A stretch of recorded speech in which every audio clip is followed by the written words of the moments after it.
Hey campers, George here, back in the man cave. Looking at another sharp and shiny. Yep, from Marbles. This one is the GI knife Hawkbill. Never owned one of those. Let's check it out.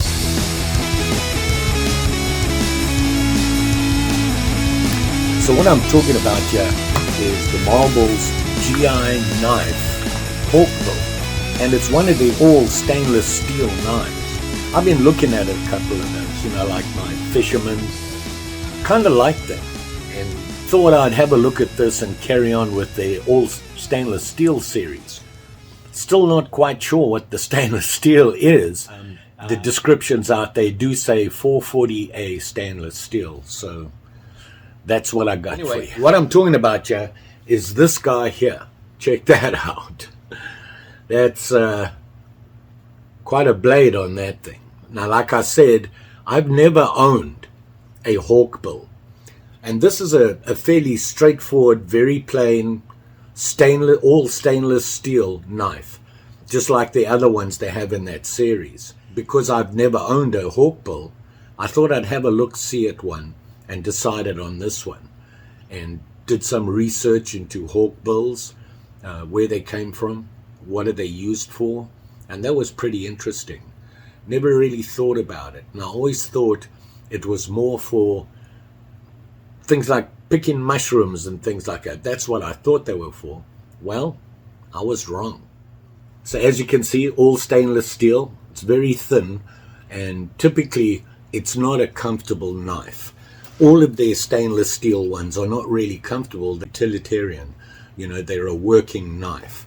And this is no exception. Like I said, it's a Hawkbill, so let's have a look-see at that.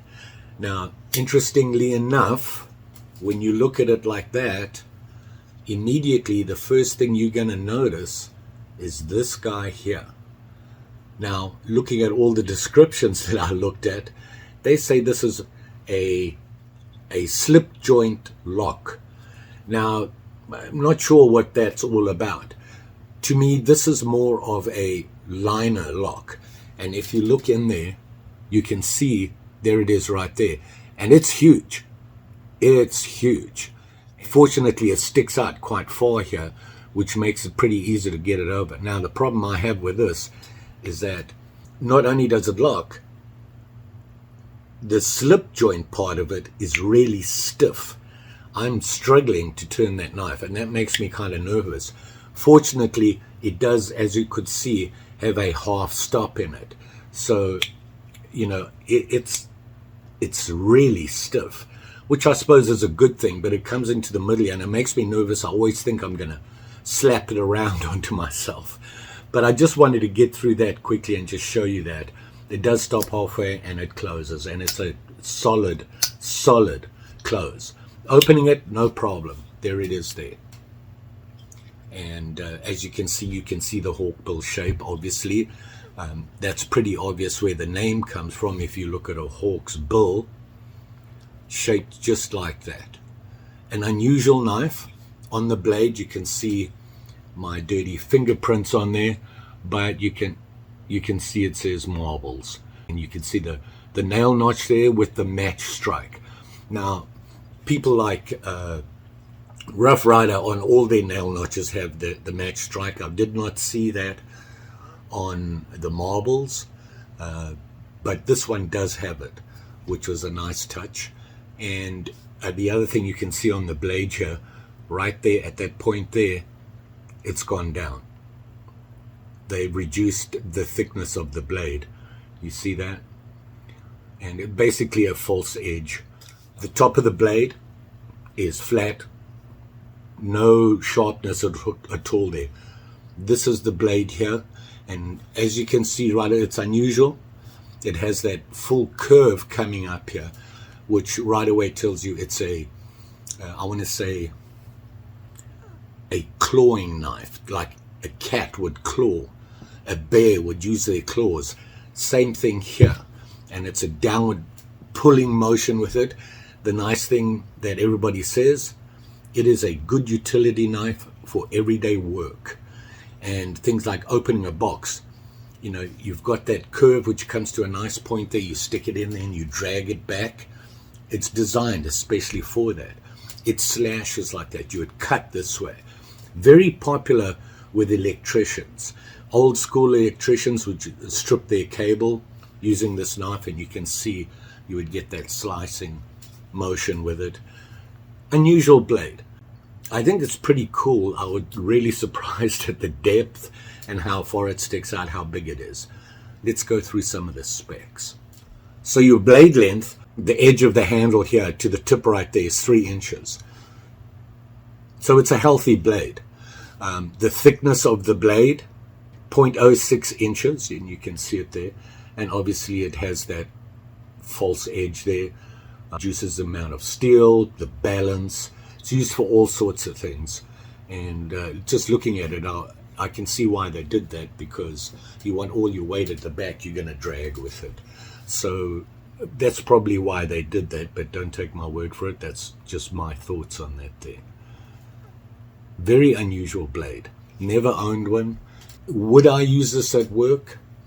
I could use it at work. There's a lot of slashing I do, opening up boxes, cutting bags. I do every day is to add salt to our brine tank, and that means cutting up salt bags, and this would be perfect for that. So there's that. The handle, if you look at it, it curves opposite to the blade, so it does like an S shape down here. How does it feel?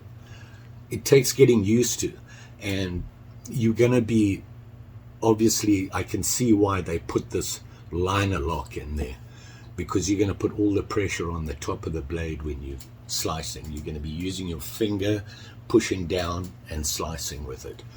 So I can see why they have that liner lock there. Now when you do that, to me, the handle, can you see this part here? It's really in my hand there, which I suppose gives you a lot of downward force on it when you're pulling it. But to me, it's not comfortable. So, but that's a personal preference. But it seems, I would have thought that maybe, I suppose it's difficult to do that with the shape of the blade and have this in a different shape. You want this to match your blade shape. Otherwise, you're going to have a problem. It does have a swinging bail on it, and they do. I like their belts. They look very nice. I like that style. Very nice. The handle, and you can see on the handle here, it does have that US on it there, which is kind of like that whole GI series thing, which is a nice touch. I'm in two minds about this knife, but let's get on with it here. You can see on the blade there, it does say marbles down there at the bottom, right there. And on the other side, it says, oh, what does it say? Oh, the model number, MO409, and it says China, so it's made in China. No surprise there. The finish on the handle and the blade and everything is slightly different, like I showed you on the last one when we looked at the GI, the utility knife, and that the other one that they came out with. And it's slightly different. It's not shiny. I can't remember the actual wording that they used for it. But looking at this, the finish on this knife is not as clean as let me get that knife for you. Hold on a second. I'm just going to close this up for you quickly. Let me give you the dimensions. Total length of the knife is 7 inches. So you've got a 3-inch blade, so that means that the handle, 4 inches. And like I said, it does take getting used to closing. You know, it's very stiff. You have to really push on that thing to get it around. Now you could see I had to grip it there and look where the blade is. Makes me very nervous, but it does have a half stop on it, and then I can come down on it. That just makes me a little nervous. But that's me. I'm an accident waiting to happen when it comes to sharp and shiny, so I have to be careful.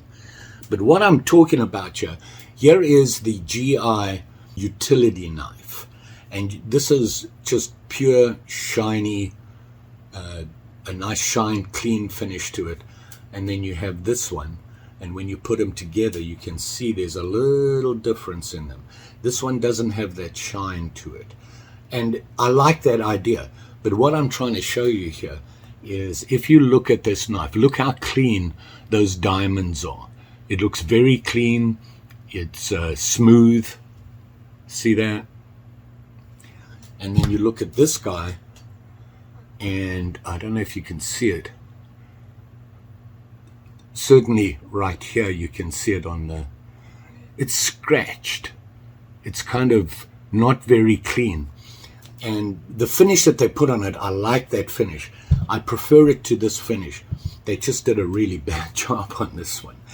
On that GI Jack that I have, unfortunately it's in my car in my fishing kit, is nice and clean. It doesn't have this issue. So I think that this is just, you know, one of those where it's not clean. It almost looks used. You know, it's got little scratches on it and things like that. I don't know if you can see it. Maybe we can get that on there. Can't really. There, you can see some of it there.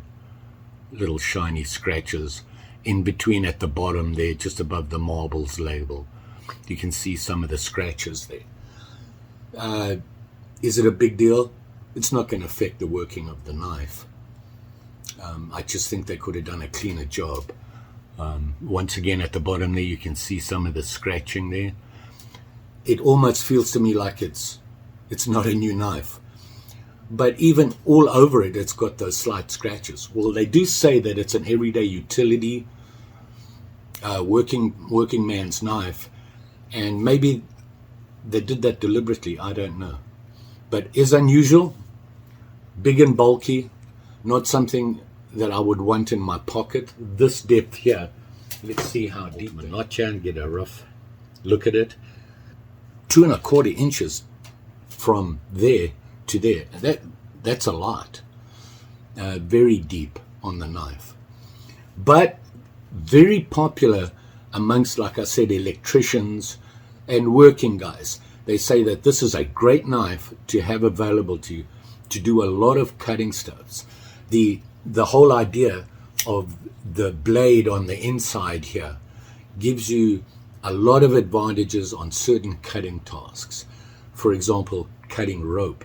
You put a loop in the rope, you put this on and you slash it. It really works well that way. It's designed to work like that.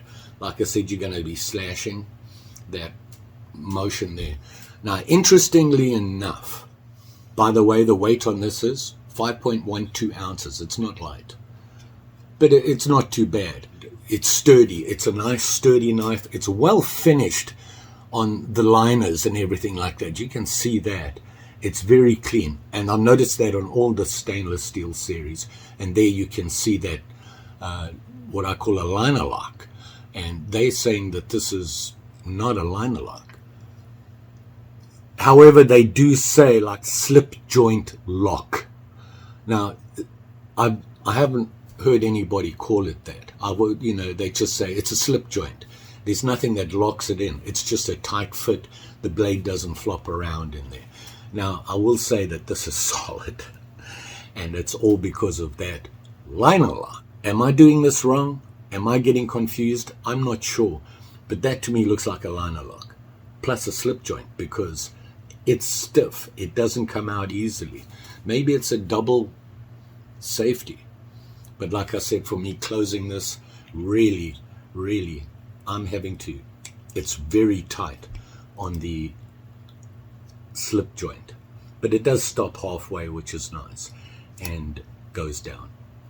Makes me nervous. Now, something one of my subscribers who watches my videos said to me about a bail. Said, you've got to be really careful with this style bail. You see how long it is? Well, if I go halfway here, look where that bail can be, and you try and close the knife on there, it's going to hit the bail. And he said that he had seen a lot of knives that have, you can see that you look at the edge and it's flattened right where that bail is because they forget about the bail and close. So keep that in mind if you have one that has. Very nice. The other thing that I immediately got my attention was obviously where the blade, the cutting edge of the blade is. Now this is a plain grind on it, just comes down to a regular grind on it. Just feeling this knife, it's not very sharp. It's going to need cleaning up. Well, I'm not so sure I know how to sharpen a blade shaped like this. And I read up on it, and people say you can actually get things specifically for that. There are ways to do it. If you don't have one specific to it and you have a long sharpening stone, they say you can use the edge and go along the edge. They say the important thing is catching the spot. On a flat sharpening stone, when you're going along to sharpen the blade, they say you really have to pay attention to this curved piece here so you can get to that point right there. And they say the nice thing is that if that point is sharp, when you stab and pull, it really does a good job. Not sure who came up with the design on this. I did see something about Case. I did see something about Schrade. I'm not sure, so I'm not going to get into that as being the first guys to come out with it. But I will tell you that I did notice that a lot of websites have tactical Hawkbill knives, and it's becoming very popular in the tactical knife world. And with the idea that if you're a bear, cat, lion, whatever, they tend to do that when they're attacking you with their claws. And if you look, you've got the shape of the claw in your hand and you slashing down like this. You see your cats do that and that sort of thing. Well, same thing tactically. You would use it that way. And marbles. The marbles GI knife Hawkbill. Nice idea. Not really for me. I like a more simple blade. This to me, I'm a lazy, sharp and shiny guy. This is going to be a problem for me to sharpen. And speaking of sharpening, I did have a subscriber say to me that when I sharpen my knives, ask me if I do use a strop. Well, not really. I have a piece of leather that I'd swipe it across a couple of times, but not a true strop. That's going to change. I need to look at that because they say it really can make a big difference to the edge of your blade. It just cleans it up that much more. If you get a little bit of roll on your blade, things like that, or the build-up when you're sharpening your blades, stropping it gets rid of that and gives it a nice clean edge. So I'm going to look into that. Probably do more on that than just look into it. I'm thinking about getting me a strop and really testing it out and seeing if it doesn't make a difference. The easiest way is to use a piece of paper.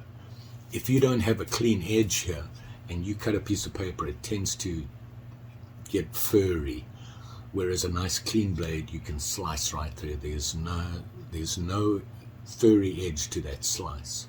This didn't feel very sharp at all, and you can see what you can see what I'm saying there. It's not sharp at all. And look at the bottom here. That's what I'm talking about, a clean edge. There's no clean edge there when you look at that. I've never really looked at this knife, and by the way, it does have nail nicks with a match strike. This doesn't even feel that sharp. But look at that. You see the difference in that? Big difference between the sharpness on these two blades. And I'm wondering if I give this a clean up and use a strop on it, it's going to make all the difference. Brace yourself, campers. You know a video's coming while I try and figure this out. So there you have it. Back to the knife. Unusual. Very popular in the working world. Like I said, especially amongst electricians. They love this style of knife. For shipping or in the retail where they're opening boxes and stocking shelves. You know, this is going to be really handy. Cordage or things like that, great for that. It really works well on that. And that brings me back to the history again.